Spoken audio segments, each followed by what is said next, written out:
Bienvenue à la plateforme audio de l'église Fireplace à Paris. Notre prière est que ces messages vous permettront de rencontrer Jésus et de le placer au centre de votre vie.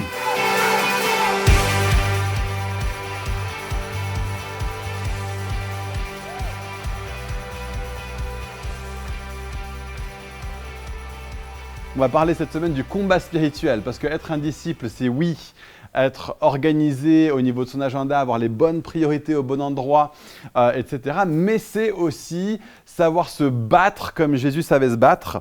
Et on va le voir tout au long du texte qui est le nôtre pendant ces quelques prochaines semaines. Donc Matthieu 4, on voit Jésus qui va pendant 40 jours dans le désert. Et quand il est là-bas, il se met à se battre. Alors, quand je vous dis le mot combat spirituel, ça peut évoquer plein de trucs différents pour plein de personnes différentes. Alors, je vous ai mis quelques petits exemples. Ce que mon ami non-chrétien pense, ce que c'est le combat spirituel, un truc un peu kung-fu, etc. Ce que ma mère pense que c'est. Ce que mon prof de théologie pense que c'est. Ce que ma super église charismatique pense que c'est. Briser les chaînes, etc. en mode Superman. Ce que moi, je pense que c'est, bien sûr, en mode prédicateur. Pour moi, quand je prêche, je fais du combat spirituel. On a tous pas mal d'opinions différentes, de pensées différentes qui nous viennent en tête quand on pense au combat spirituel. Mais ce qu'on veut voir aujourd'hui, c'est à la lumière de la parole de Dieu. On veut voir ce que c'est vraiment. Donc, on va prendre Matthieu 4 et puis on va lire à partir du verset 2 et jusqu'au verset 11. Si vous l'avez, vous pouvez le prendre, sinon ça va s'afficher à l'écran. Donc, Matthieu 4, verset 2. Après avoir jeûné 40 jours et 40 nuits, il eut faim. On parle de Jésus ici. C'est un des versets les plus évidents de toute la Bible, ça. Le tentateur s'approcha de Jésus et il lui dit « Si tu es le Fils de Dieu, ordonne que ces pierres deviennent des pains. » Jésus répondit « Il est écrit, l'homme ne vivra pas de pain seulement, mais de toute parole qui sort de la bouche de Dieu. » Le diable le transporta alors dans la ville sainte, le plaça au sommet du temple et il lui dit « Si tu es le Fils de Dieu, jette-toi en bas. En effet, il est écrit, il donnera des ordres à ses anges à ton sujet et ils te porteront sur les mains de peur que ton pied ne heurte une pierre. » Ouais, même Satan cite la Bible. Il est fort. Jésus lui répondit « Il est aussi écrit, tu ne provoqueras pas le Seigneur ton Dieu. » Le diable le transporta alors sur une montagne très élevée et il lui montra tous les royaumes du monde et leur gloire et il lui dit « Je te donnerai tout cela si tu te prosternes pour m'adorer. » Jésus lui dit alors « Retire-toi, Satan. En effet, il est écrit, c'est le Seigneur ton Dieu que tu adoreras. C'est lui seul que tu serviras. » Alors le diable le laissa. Et voici que des anges s'approchèrent de Jésus et le servirent. Pourquoi c'est important de parler du combat spirituel ? Parce qu'on pourrait se dire, voilà, je veux dire, il y a beaucoup de choses desquelles on pourrait parler, être un disciple. Pourquoi est-ce qu'on parlerait de ça ? La réalité, c'est que c'est important parce que la Bible est extrêmement claire de la Genèse, chapitre 3, jusqu'à l'Apocalypse, chapitre 21. Donc il n'y a que 2 chapitres avant et 1 chapitre après, où le diable est mentionné pour la première fois et le diable est mentionné pour la dernière fois. Nous avons un ennemi, 1 Pierre 5, verset 8 est extrêmement clair là-dessus, que nous sommes un peuple qui avons un ennemi. Et il n'est pas un personnage fictif. L'autre jour, mes enfants m'ont demandé « Papa, est-ce que le diable existe vraiment ?» Et je leur ai répondu la vérité. Je leur ai dit « Oui, mes enfants, le diable existe vraiment. » Et s'il existe vraiment, c'est important, comme dit Paul, que nous connaissions ses stratagèmes, que nous connaissions ses tactiques pour que nous puissions être armés face à ça. Parce que la réalité, c'est que je parle de stratagèmes et de tactiques parce que notre ennemi n'est pas en train d'être passif. Le Nouveau Testament est aussi extrêmement clair que nous sommes en guerre. La vie chrétienne n'est pas comme une guerre, n'est pas comme un combat. La vie chrétienne est une guerre.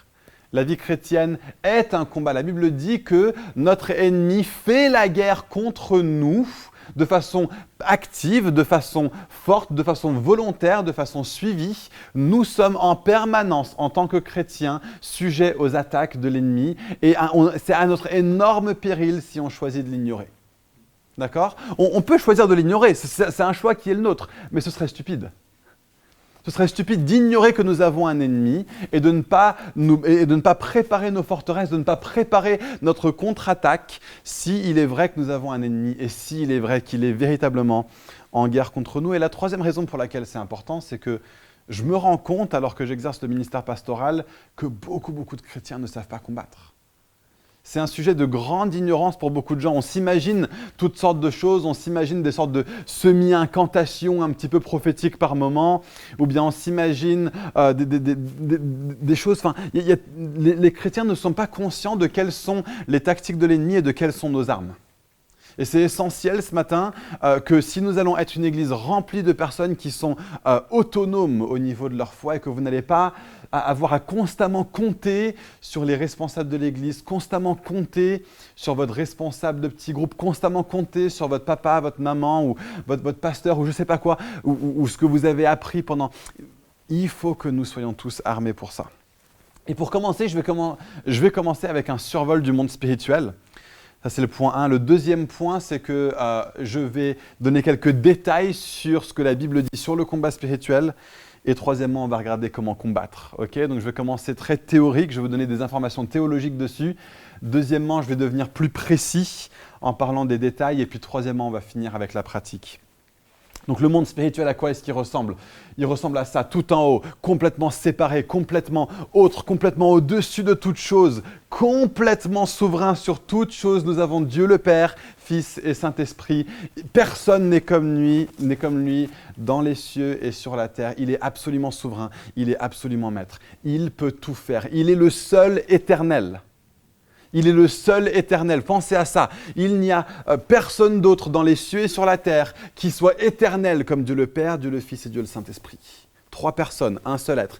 Il est le seul éternel. Il est le seul qui sait tout. Il est le seul qui peut tout. Il est le seul qui est partout à tout moment. Il est le seul qui est transcendant sur chaque situation. Il est absolument au-dessus de toute chose. D'accord? Voilà le niveau 1 du monde spirituel, et c'est presque un niveau 1, mais qui est tellement fort que le prochain niveau, je vais le mettre en niveau 2, mais ça devrait être le niveau 66, enfin, tellement c'est petit par rapport à la grandeur et la suprématie de Dieu. Mais ensuite, on a d'autres êtres spirituels desquels la Bible nous parle. La Bible nous parle principalement en Psaume 89 et dans d'autres endroits, de la réalité qu'il y a des êtres spirituels qui forment comme une sorte de conseil spirituel pour Dieu. Il est souvent dit Dieu est parmi son conseil et c'est de là qu'il donne ses jugements. D'accord? Donc il y a des personnes qui sont là, des êtres spirituels très puissants. La Bible ne donne pas beaucoup de détails dessus, donc je ne pense pas que ce soit important pour nous de nous attarder énormément dessus. Savoir qu'ils existent, comprendre les passages bibliques qui en parlent, oui. Passer nos vies à développer des théories dessus, non, parce que la Bible ne le fait pas pour nous. Donc si la Bible ne s'y intéresse pas, nous n'avons pas à nous y intéresser tant que ça non plus.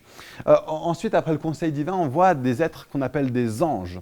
On en voit plusieurs types. Il y a des séraphins qui sont mentionnés dans Ésaïe 6 avec un rôle particulier de louange. On a les chérubins qui sont mentionnés dans Genèse 3 avec un rôle particulier de protection. Il y a d'autres êtres angéliques, mais on voit qu'il y a deux grandes catégories. Il y a les archanges qui ont une sorte d'autorité supérieure. Gabriel, Michaël sont ceux qui sont mentionnés dans la Bible.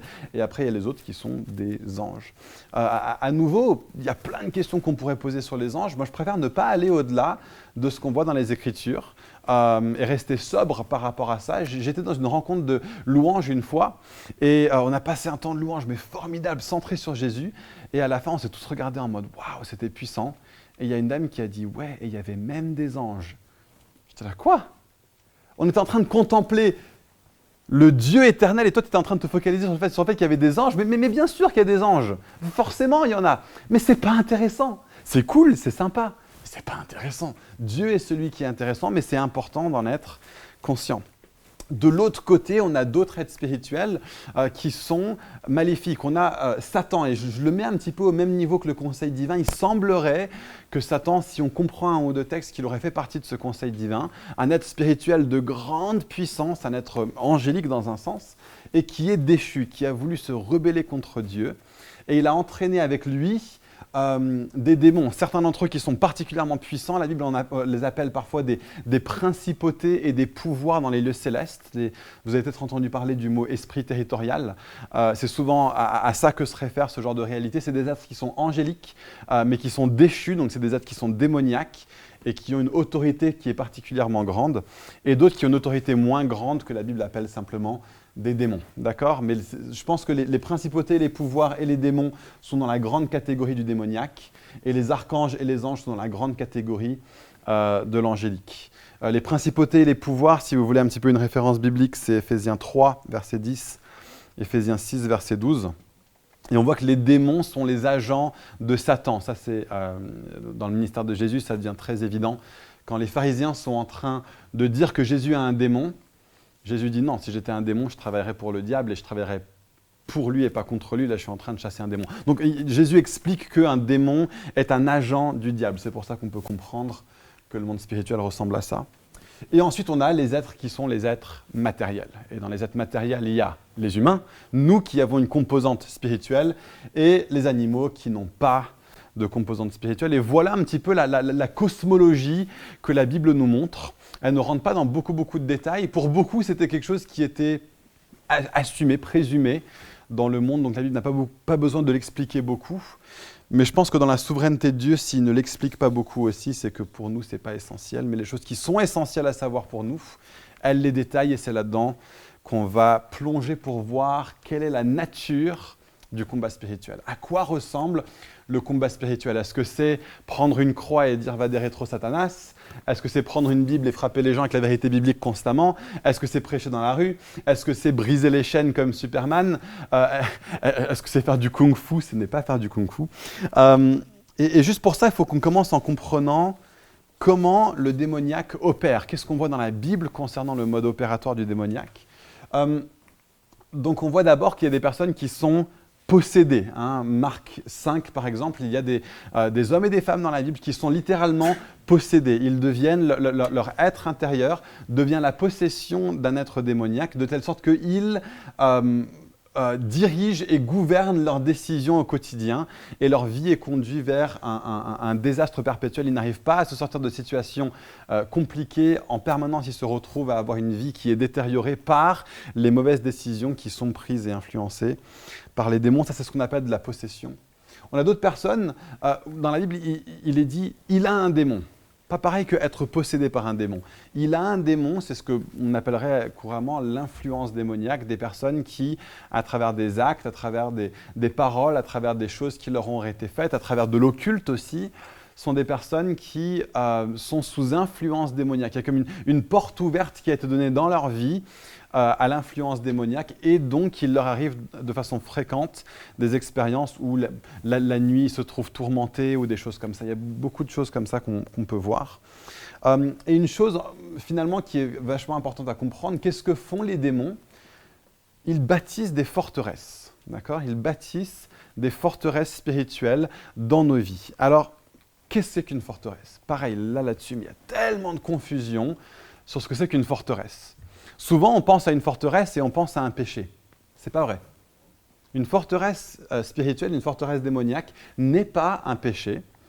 Une forteresse spirituelle, c'est une façon de penser fausse. D'accord? Une façon de penser fausse qui va gouverner notre façon de vivre et notre façon d'être. De 2 Corinthiens 10, versets 3 à 5, Paul dit « Les armes que nous utilisons ne sont pas charnelles, mais elles sont puissantes. Nous nous opposons avec puissance contre toute forteresse dans les lieux célestes et nous détruisons toute forteresse qui viendrait s'opposer avec orgueil à la connaissance de Christ. » Donc qu'est-ce que c'est qu'une forteresse? Une forteresse, c'est une façon de penser à laquelle nous nous opposons et une façon de penser qui est contraire à quoi? À la connaissance de Christ. Donc dans ta vie, il y a peut-être potentiellement toutes sortes de choses que tu penses être vraies sur le monde, mais qui ne sont pas en réalité la vérité. Et c'est des façons de penser qui sont tellement ancrées en toi que c'est une zone à travers laquelle l'ennemi peut avoir une influence dans ta vie. D'accord? Donc en soi, La forteresse n'est pas un péché, c'est une façon de penser qui nous conduit à avoir une vie qui n'est pas à la gloire de Dieu. Donc par exemple, la peur peut être une forteresse spirituelle, d'accord ? Il y a une façon de penser qui va être là, qui va te dire Dieu n'est pas aussi bon qu'il dit qu'il l'est, le monde est vraiment dangereux, les gens me veulent du mal et donc je vis dans la peur. Okay, c'est une façon de penser. Comment est-ce qu'on attaque ces forteresses ? C'est ce qu'on va voir pendant la plupart du reste de ce message, c'est de remplacer cette forteresse par la vérité. D'accord ? C'est de dire toute cette maison en quelque sorte que l'ennemi a bâtie en toi, dans laquelle il peut juste venir s'installer et te déstabiliser à travers cette forteresse. C'est ça que nous allons voir pendant la majorité du reste de ce message pour dire nous voulons détruire ces forteresses dans nos vies. Nous voulons être un peuple dont la pensée, dont la volonté, dont l'esprit est pleinement aligné à la vérité de Dieu. Et si nous faisons ça, alors la majorité de l'influence de l'ennemi sur notre vie sera absolument éradiquée et il n'aura pas de place en nous. La majorité de ce que je vois de personnes qui se font attaquer par l'ennemi, c'est de ce type-là. Ce n'est pas de l'influence démoniaque, ce n'est pas de la possession démoniaque, même s'il y en a et même si on en voit. Mais la majeure partie de votre combat, si vous êtes chrétien, c'est d'avoir votre pensée renouvelée pour avoir une vision du monde qui est celle de Dieu, qui vous conduira ensuite à marcher selon les voies de Dieu. Et ça vous permet d'être autonome d'autres personnes. Vous n'avez pas besoin qu'une personne vienne vous délivrer. Pas besoin qu'une personne vienne prier pour enlever l'influence démoniaque. Vous avez besoin simplement vous-même d'être ancré dans la vérité. C'est ça qu'on va voir au cours du reste du message. Donc, d'où peuvent venir ces forteresses ? La forteresse peut venir d'avoir été possédé ou d'être toujours possédé ou de l'influence démoniaque. D'accord ? Si tu as eu dans ta vie un moment où il y a eu de la possession démoniaque, où il y a eu de l'influence démoniaque, alors sans doute il y a des forteresses aussi à transformer, à déloger. Mais de façon bien plus fréquente, ce qui se passe, c'est que les forteresses viennent de la culture ambiante. D'accord ? Nous vivons dans un monde qui nous balance des philosophies et des façons de voir le monde qui s'élèvent avec orgueil contre la connaissance de Christ. Beaucoup de nos forteresses viennent de là. Certaines viennent d'implications dans l'occultisme, d'implications dans les fausses religions. Une personne qui aura donné sa vie à Jésus en sortant de l'islam aura encore sans doute une grosse forteresse de légalisme à régler dans sa vie, qui dit « il faut que je fasse ces choses pour plaire à Dieu ». D'accord ? C'est une fausse façon de penser. C'est une forteresse tellement ancrée dans ta vie que tu ne peux pas concevoir que Dieu t'aime parce qu'il t'aime, parce qu'il t'aime, parce qu'il t'aime. Pas d'autre raison, pas d'autres conditions. Il t'aime simplement. Et tu as une forteresse dans ta vie qui t'empêche de le voir. D'accord ? Donc, une implication avec l'occultisme ou les fausses religions. Des enseignements chrétiens erronés. Okay ? Vous avez peut-être été dans une église qui vous plaçait sous le poids d'une condamnation qui n'est pas biblique. D'accord ? Et ça crée des façons de penser fortes, puissantes, ancrées en nous, qui influent le reste de notre vie. Ça peut venir aussi de notre famille. Quand on est élevé dans une famille qui a une façon de voir le monde, une façon de voir Dieu qui est erronée, ça a un impact énorme sur qui nous sommes. Et donc la Bible nous appelle à renouveler notre intelligence.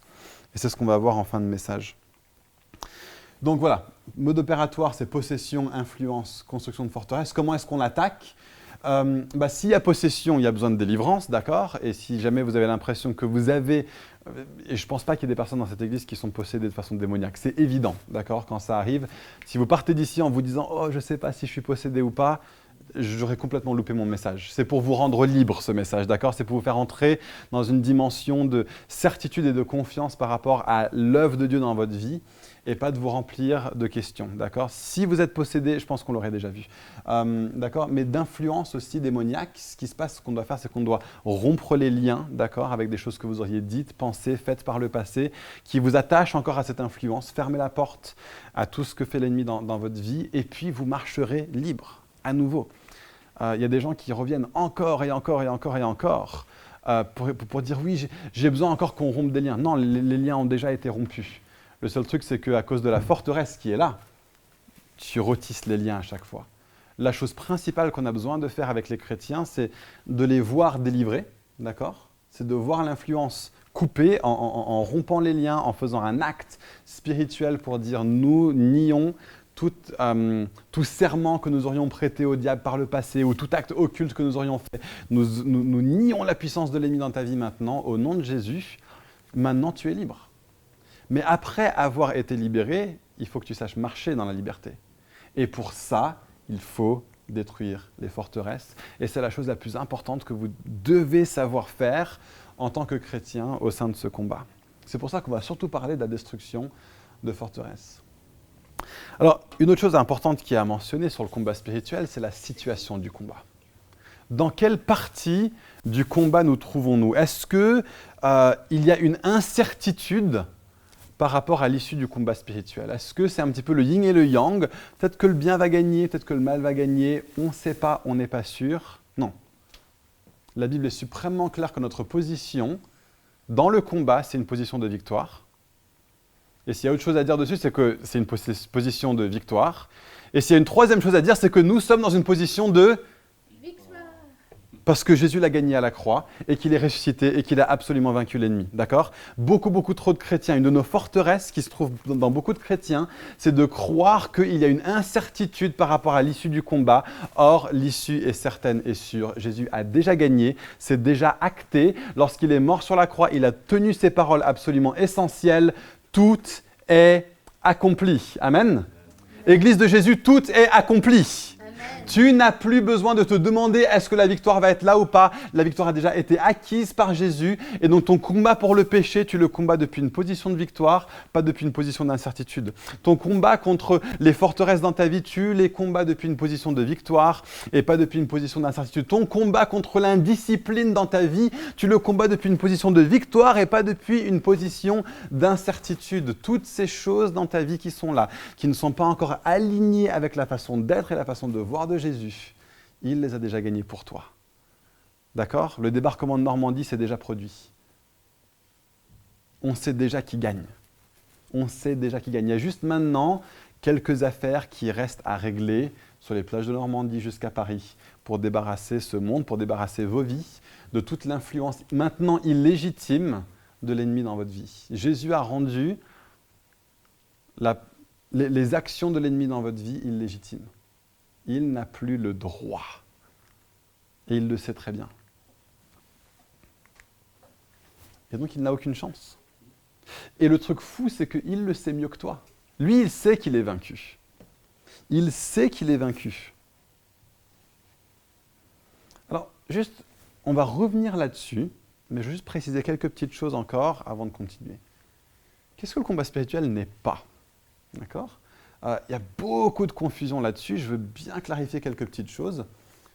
On prend parfois l'habitude, parce que, et je vais dire dans un instant, les déclarations sont légitimes, sont bibliques, mais parfois on fait des déclarations dans l'air. C'est genre, je proclame que ceci, je proclame... Non. On ne voit jamais ça dans la Bible. On ne voit jamais « je proclame que cela ». On voit par contre des déclarations en vers. Dieu qui dit à Ézéchiel, dis aux ossements desséchés, reprends vie. Prophétise envers ces ossements desséchés. Et donc nous parlons à une situation. Jésus dit, si tu dis à une montagne, c'est pas seulement dis, ouais, je déclare que ma situation va bien. Non. C'est je dis à cette montagne, déplace-toi et jette-toi dans la mer. Je m'adresse à. C'est pas seulement je déclare que tu vas bien, c'est lève-toi au nom de Jésus. Sois guéri au nom de Jésus. D'accord? Ce n'est pas des déclarations dans l'air. Nous nous adressons à une cible particulière et nous ordonnons son changement au nom de Jésus. D'accord? Voilà quelles sont les déclarations qui sont bibliques.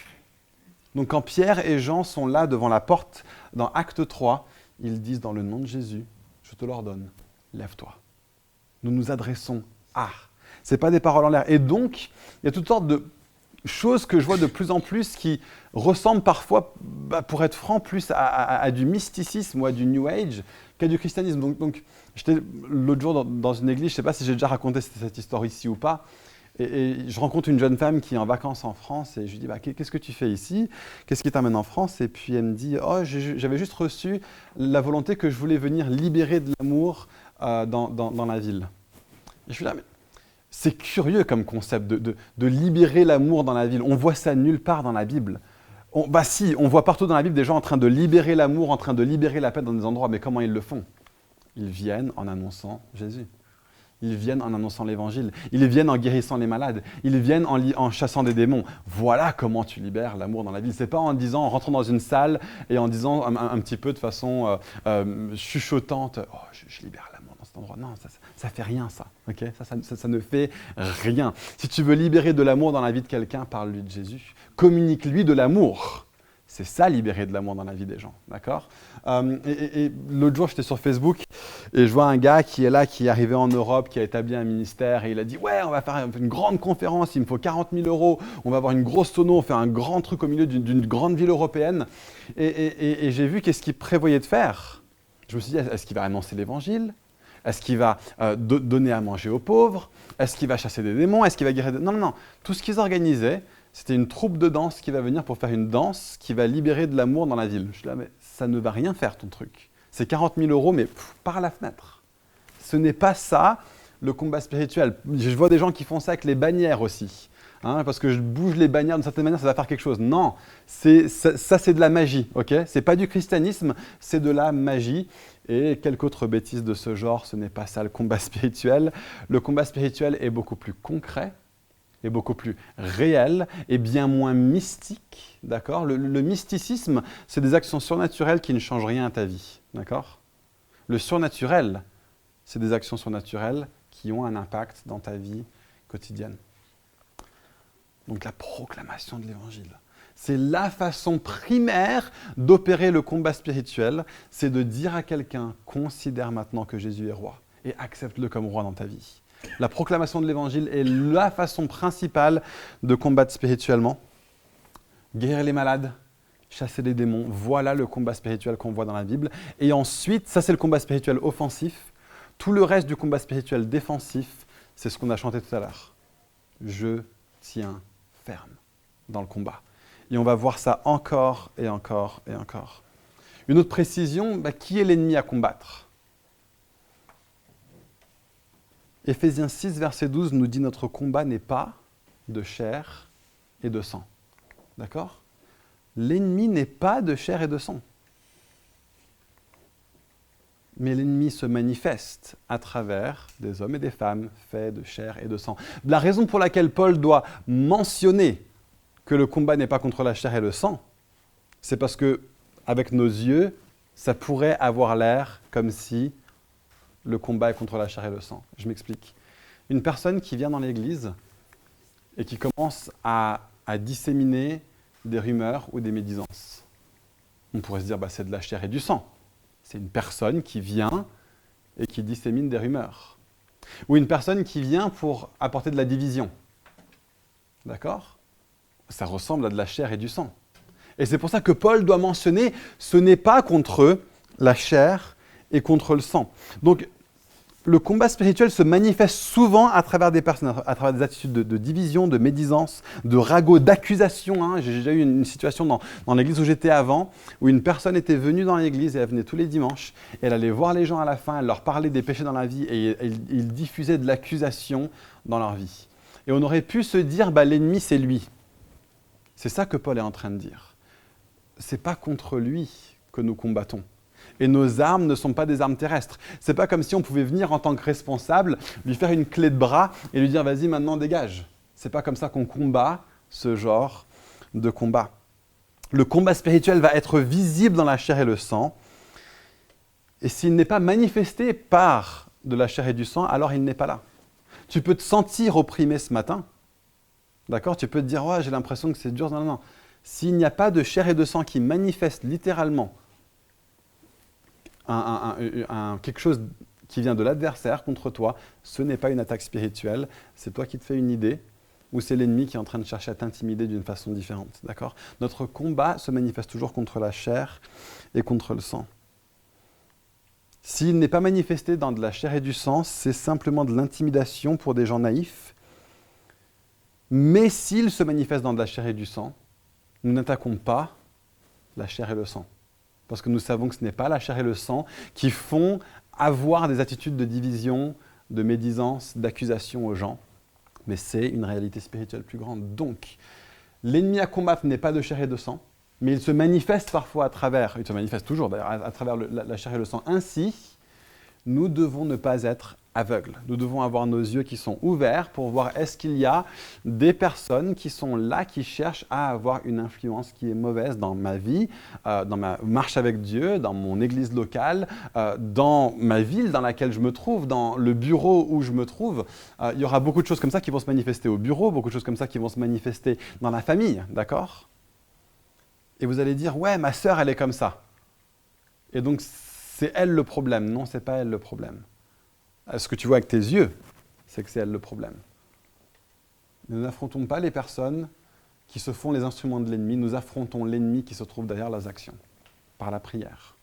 D'accord ? En renversant des forteresses dans sa vie, en restaurant la vérité dans la vie de ta sœur ou de ton collègue ou de ceci ou de cela. Et donc, puisque l'ennemi est vaincu et qu'il n'a aucune chance et qu'il le sait mieux que nous, que lui reste-t-il comme tactique ? On a regardé hier le film Mowgli, qui est l'adaptation cinéma du livre de la jungle. Et il y a le méchant dedans qui s'appelle Shere Khan. Et à la fin, spoiler, si vous voulez voir le film et que ça vous...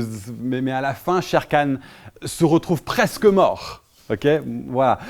Et ce qui se passe, c'est que Satan ressemble à ça. À un tigre extrêmement puissant. Plus puissant individuellement que n'importe lequel des autres personnages dans le film. Mais à un moment donné, il se retrouve presque mort. Et il y a Mowgli qui vient devant lui, mais il ne faut pas que Mowgli baisse la garde, parce qu'il est presque mort, mais il n'est pas mort. S'il baisse la garde, il peut se faire happer à n'importe quel moment par un lion qui est acculé, qui est vaincu, qui est au bord de la mort, mais qui n'est pas pleinement détruit. Ne batifolez pas avec Satan. Ne batifolez pas avec l'ennemi. Il est dangereux. D'accord ? La Bible dit qu'il est venu pour tromper et détruire et tuer. Il veut vous tuer. Simplement, sa puissance a été retirée. Donc, qu'est-ce qui lui reste comme puissance ? Qu'est-ce qui lui reste comme puissance ? Mentir, tromper. Jésus dit qu'il est le prince des menteurs. Il est le prince des menteurs. Il ne sait faire que ça. La vérité ne sort pas de sa bouche, elle ne sortira jamais de sa bouche et tout mensonge vient en premier lieu de Satan. Donc si dans la chair et le sang, tu vois des gens qui se donnent au mensonge, oui, c'est des menteurs, mais il y a quelque chose qui se passe en dessous. Il peut mentir, il peut tromper, et il le fait en permanence. Les autres, en fait, sont des sous-catégories du mensonge ou de la tromperie. Ils tentent. D'accord ? Et l'Esprit a envoyé Jésus dans le désert pour être tenté. Le mot diabolos, diable, veut dire le tentateur, celui qui tente les frères et les sœurs. Lorsque vous vous trouvez tenté, sachez que c'est un ennemi vaincu qui est en train de chercher à vous conduire à vous associer à lui. Il veut diviser. Comment est-ce qu'il le fait ? À travers des mensonges. Ouais, j'ai entendu que ceci ou cela. Ouais, il se trouve que machin. Ouais, j'ai pas trop aimé ceci. Ouais, mais où est la vérité ? Okay ? Il vient pour diviser. Il vient pour intimider. Genre, il y a des gens qui font du yoga à côté. Oh, ça va être dur ce matin. Non, ça va pas être dur.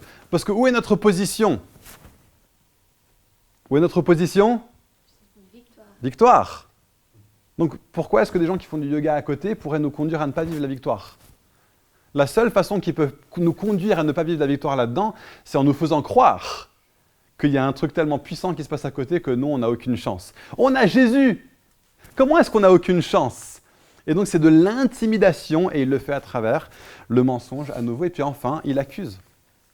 Il te ment en te faisant oublier ou en te disant que ce que Jésus a fait à la croix n'est pas vraiment vrai. Que ouais, tu as fait ça hier soir, tu as fait ça hier, tu as pensé ça ce matin, tu t'es disputé en venant à l'église, tu ne pourras pas rencontrer Dieu ce matin, il ne va pas t'aimer. Mensonge. Mytho. Okay, c'est le prince des mythos. Voilà qui est l'ennemi. Et donc, il t'accuse, voilà ce que veut dire le mot Satan, Satan en hébreu, c'est l'accusateur des saints. Et à un moment donné, il vient, on voit dans Zacharie 3, il y a le grand prêtre Josué qui est comme dans une sorte de salle de tribunal, et il y a Satan qui vient et qui l'accuse et qui lui dit « t'as fait ça, et t'as fait ça, et t'as fait ça ». Et t'as un fils de l'homme qui vient et qui dit que l'Éternel te réduise au silence, Satan. Il enlève ses vêtements sales, il lui met des vêtements propres. Si tu es en Christ, tu es revêtu de vêtements propres devant Dieu. Il te voit comme il voit Jésus. Pas à cause de tes mérites, mais à cause de ses mérites. Pas à cause de qui tu es, mais parce que tu es caché en celui qui est saint, pur, justifiable, justifié. Tu n'as pas à succomber à l'accusation de l'ennemi. Voilà ses seules armes. Il n'a aucune autre chance. Et il le sait bien. Et il le sait mieux que toi. Et donc sa seule stratégie, c'est de pouvoir te mentir. Et de pouvoir se faire paraître plus grand qu'il ne l'est, plus puissant qu'il ne l'est, de te faire penser à toi que tu es moindre que ce que tu es en Christ, et de faire penser que Dieu est moindre que qui il est dans sa nature. Et donc, qu'est-ce qu'il nous reste à faire? Fight. Ok? Combat. Maintenant que tu sais comment l'ennemi fonctionne, viens et combat. Et bats-toi toi-même. Apprends toi-même à te battre. Donc, comment est-ce qu'on se bat? Eh bien, quelles sont ces tactiques? Le mensonge. Comment est-ce qu'on se bat contre le mensonge? Connais la vérité. Ancre-toi dans la vérité. Ancre-toi dans ce que dit la Bible. Ancre-toi dans ce que dit l'Évangile. Ancre-toi dans toute parole qui vient de la bouche de Dieu. Et donc, Satan vient et dit à Jésus, « Si tu es le Fils de Dieu », Jésus sait, je suis le Fils de Dieu. Je n'ai pas besoin de faire ce que tu me demandes de faire parce que je suis le Fils de Dieu. Donc, face au mensonge, je connais la vérité. Face à la tentation, tiens dans la vérité. Celui qui te tente aujourd'hui avec ce péché, celui qui te tente avec ce péché est moins puissant qu'il dit qu'il l'est. Et ce péché est moins bon qu'il te fait croire qu'il ne l'est. Le plaisir que tu vas en retirer est plus passager qu'il te dit qu'il ne sera. Face à la tentation qui vient de l'ennemi, tiens ferme dans la vérité. Face à la division, attache-toi à la vérité. Il y a des rumeurs qui circulent par-ci, par-là, des ragots par-ci, par-là. Ouais, je ne veux pas entendre quels sont les ragots. Où est la vérité? Face à l'intimidation, sois ancré dans la vérité. Quelle est notre situation? Plus fort. Quelle est notre situation? Voilà. Face à l'intimidation, reste ancré dans la vérité et face à l'accusation, renouvelle ta pensée par la vérité. Reviens quotidiennement à l'Évangile. Tu as été acheté à un grand prix et Jésus n'est pas accusable et tu es en Jésus. Ne succombe pas à l'accusation de l'ennemi. Jésus nous dit, vous connaîtrez la vérité. C'est la vérité qui va vous rendre libre. L'arme de l'ennemi, c'est le mensonge. L'arme de Jésus, c'est la vérité. Il est la vérité. Et quand tu connais la vérité, c'est la vérité qui te rend libre. C'est la vérité qui est ton arme principale face au combat, parce que l'arme principale de l'ennemi, c'est le mensonge. C'est la déception. On va finir, on approche de la fin avec Éphésiens 6. C'est peut-être le passage clé pour le combat spirituel. Il y a des choses que j'ai envie, j'ai besoin que vous sortiez d'ici et que vous les teniez dans votre esprit. Et on va finir en priant pour vous. Il y a des gens ici ce matin qui vont dire « Ouais, je ne sais pas combattre, j'ai envie d'apprendre à combattre. » Mais prenez ce texte et relisez-le quotidiennement. Commencez avec ça. Enfin, mes frères et sœurs, fortifiez-vous dans le Seigneur et dans sa force toute puissante. Revêtez-vous de toutes les armes de Dieu afin de quoi? Afin de tenir ferme contre les manœuvres du diable. En effet, ce n'est pas contre l'homme que nous avons à lutter, mais contre les puissances, contre les autorités, contre les souverains de ce monde de ténèbres, contre les esprits du mal dans les lieux célestes. La première partie de ce texte nous dit une seule chose. Tiens ferme, fortifie-toi, pas en qui tu es, fortifie-toi dans le Seigneur. Qui est le Seigneur? Fort dans le combat, vainqueur, glorieux, saint, merveilleux. Et il t'aime, et il t'aime, et il t'aime, et il est le Dieu de grâce. Fortifie-toi dans le Seigneur. Ne laisse pas l'ennemi te faire oublier qui est le Dieu en qui tu as cru. Ne laisse pas l'ennemi te faire oublier qui est le Christ en qui tu as placé ta confiance. Fortifie-toi dans le Seigneur et pas dans ta force à toi, mais fortifie-toi dans sa force toute puissante à lui. Et donc nous connaissons les tactiques de l'ennemi et nous les attaquons en chassant les démons, en brisant les liens, en détruisant les forteresses. Mais une fois que nous avons fait tout ce qu'il y a besoin de faire pour tenir ferme, tiens ferme. Tiens ferme. Une fois que tu as fait toutes ces choses, tiens ferme. Enfin, frères et sœurs, fortifiez-vous dans le Seigneur. La deuxième chose qu'on voit dans la première partie de ce texte, c'est d'être vigilant. Sois vigilant. Satan est le prince du mensonge. Il est même appelé à d'autres endroits le prince de ce monde. Il a une puissance. Nous nous revêtons afin de tenir ferme contre quoi? Contre ses manœuvres. Il a des manœuvres, il a des tactiques, d'accord? Il a des modes d'opération. Sois-en conscient et sois vigilant. Si tu vois de la tentation entrer dans ta vie, dans ton contexte, dans ta famille, dans ton église, dans ton lieu de travail, dans ton voisinage, sois vigilant. L'ennemi est en train d'attaquer. Si tu vois de l'accusation dans ta vie, dans ton cœur, dans ta famille, dans ton voisinage, dans ton lieu de travail, dans ton église, sois vigilant. L'ennemi est en train d'attaquer. Si tu vois de l'intimidation dans ta vie, dans ton cœur, dans ta famille, dans ton voisinage, dans ton travail, dans ton église, partout, dans toute situation où tu te trouves, si tu vois de l'intimidation, sois vigilant. Sois vigilant, c'est des tactiques de l'ennemi. Et il ne joue pas franc jeu. D'accord? C'est pas étonnant que c'est après 40 jours et 40 nuits dans le désert que c'est là que Jésus se fait attaquer par l'ennemi. Il va pas dire, oh bah, t'es fatigué, t'as faim, allez, venez, on fait une trêve. Non. Il est malin. Okay? Il va t'attaquer au moment où tu es le plus vulnérable. Sois vigilant.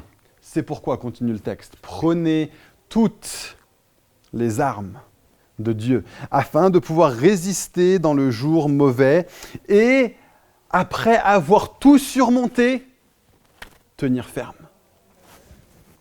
Tenez donc ferme, encore une fois. Ayez autour de votre taille la vérité en guise de ceinture. Enfilez la cuirasse de la justice. Mettez comme chaussure à vos pieds le zèle pour annoncer l'évangile de paix. Prenez en toutes circonstances le bouclier de la foi, avec lequel vous pourrez éteindre toutes les flèches enflammées du mal. Faites aussi bon accueil au casque du salut et à l'épée de l'esprit, c'est-à-dire la parole de Dieu. Voilà les armes de Dieu. Les armes de Dieu sont la mise en exercice d'une foi solide qui a appris à tenir ferme. Voilà votre arme principale. Et on a parlé la semaine dernière d'être des disciples qui deviennent pleinement adultes, qui deviennent pleinement matures. C'est à ça que ressemble la maturité. La mise en œuvre d'une foi solide. Le casque du salut. Qu'est-ce que c'est que le casque du salut? Connaître l'Évangile. Le casque du salut, c'est « sache que tu es sauvé ». Tu es sauvé. Ne l'oublie pas. Arme-toi du fait que tu es sauvé et que personne ne pourra te faire tomber, personne ne pourra te faire déchoir. Arme-toi de la vérité de l'Évangile. Tiens dans l'Évangile à travers la cuirasse de la justice. Quelle justice? Non pas la tienne. Ne te dis pas, je vais m'armer de ma propre justice. Tu n'es pas armé de ta propre justice. Tu n'es pas recouvert de ta propre justice. Sois recouvert de la justice qui se trouve en Jésus, qui est maintenant placée sur toi, alors que tu as dit à Jésus, je te donne ma vie. Il est notre justice. Il est notre justice. Prends sa justice à lui comme cuirasse. Et quand l'ennemi cherche à t'attaquer, à te tenter, dis-lui non, non, non. Tu ne vas pas me tenter avec ce péché parce que moi, je suis juste en Christ. Arme-toi de la cuirasse de la justice. Mets autour de ta taille la ceinture de l'Évangile. Mets autour de ta taille, ce qui se passait, c'est que la ceinture, c'est ce qui permettait à toute l'armure d'un soldat romain de tenir ensemble. Sinon, son armure aurait un petit peu volé au vent, comme ça, la ceinture garde tout bien fermement. Et c'est la chose qui garde tout le reste bien, toute l'armure bien attachée sur toi, c'est la vérité. Connais la vérité. Quelle est la vérité la plus fondamentale sur toi? C'est que tu ne t'appartiens plus, mais que tu es un enfant adoptif du roi des rois. Tiens ferme dans la vérité. Mets la ceinture autour de tes reins. Ne laisse pas l'ennemi venir avec ses mensonges et avec ses tromperies. Tu es saint de la vérité de Dieu. Tu es en lui. Tu lui appartiens. Personne ne peut t'enlever de sa main. Le bouclier de la foi. Sois ancré dans l'Évangile. Sois ancré dans l'évangile. Tiens-le constamment devant toi parce que l'ennemi va continuellement envoyer des flèches et des flèches et des flèches. Quelles sont ces flèches? Ces flèches sont ces accusations. Il va venir, il va t'accuser encore et encore. T'es pas assez bon, t'es pas assez forte, ça t'a pas bien fait. Lui, il t'aime pas, elle t'aime pas. Personne ne peut t'aimer à cause de ça. Ça et ceci. Et ce péché-là, de toute façon, Dieu, il pardonnera pas. Et à ce moment-là, tu t'es pas repenti et t'as pas fait ceci. Non, ça aussi, c'est mauvais. Et hier soir, souviens-toi. Et avant-hier soir, souviens-toi. Et ça aussi. Et ça, c'est le péché impardonnable. Il va venir encore et encore et encore avec ses flèches et ses flèches et ses flèches pour te faire croire que tu ne peux pas être justifié par l'évangile. Or, l'évangile est plus puissant que ton péché et l'évangile est plus puissant que ses mensonges. Amen. Amen. Tiens le bouclier de la foi devant toi. C'est par la foi que tu es sauvé. C'est par la fidélité envers Dieu. C'est par la confiance absolue que je lui appartiens, que je suis à lui et qu'il est ma portion. Les chaussures du zèle, renouvelle-toi par l'évangile. Assure-toi que tu portes tout le temps tes chaussures. Si tu ne les portes pas, tu vas te faire mal aux pieds. Si tu ne les portes pas, tu vas trébucher. Assure-toi que tu as ces chaussures pour te renouveler quotidiennement, encore et encore et encore. Chaque jour, je mets mes chaussures. Chaque jour, je me souviens de l'Évangile. Chaque jour, je me souviens que j'appartiens à Christ. Chaque jour, je me souviens que le Saint-Esprit est à ma disposition parce qu'il n'y a rien entre le Père et moi. Et donc, je suis ancré et renouvelé dans l'Évangile par les chaussures du zèle et finalement l'arme offensive. J'annonce l'Évangile partout où je vais. Je suis un porte-parole du roi. Et alors que l'ennemi veut me faire taire, je vais annoncer l'Évangile. Je vais proclamer l'Évangile. Je vais être de ceux qui vont dire au monde entier, Jésus est roi, viens le suivre. Il finit en disant, faites en tout temps par l'Esprit toutes sortes de prières et de supplications.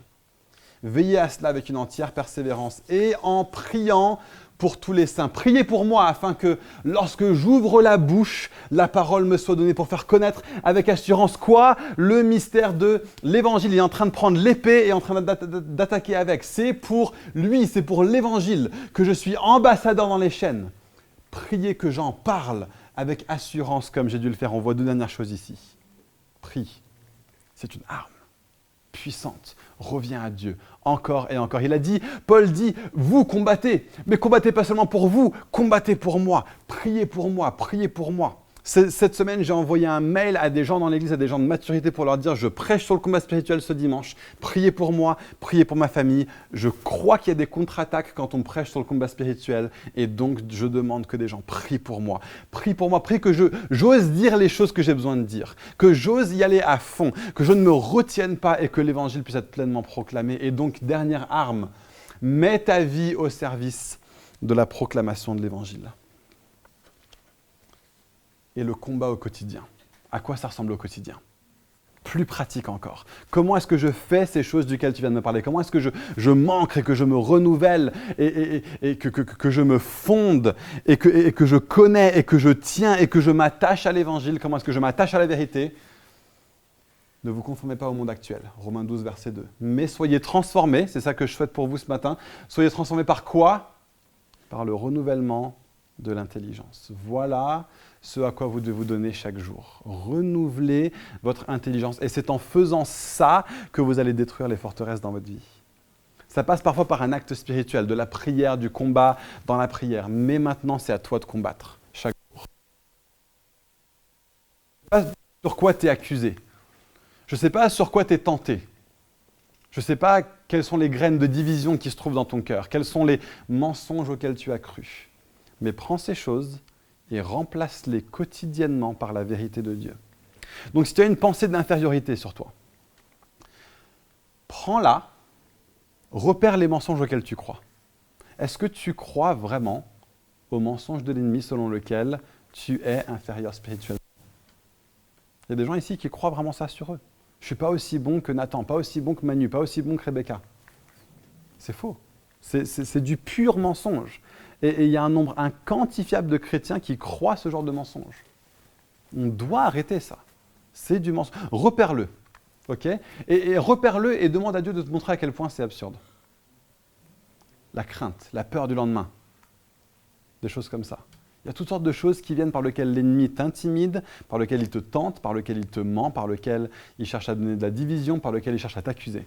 Quelles sont ces choses? Repère-les. Maintenant, une fois que tu les as repérés, trouve des passages de la Bible qui restaure une perspective véridique. Si tu as l'impression d'être un chrétien inférieur, reprends Romains 3 qui dit que Dieu ne fait pas exception de personne. Dieu est impartial. Il nous aime tous de la même manière. Prends ce passage-là et quand tu as une pensée d'infériorité qui vient, rejette la pensée fausse, dis « je crois et je proclame et je déclare que cette pensée est fausse ». Remplace-le par des pensées qui sont vraies.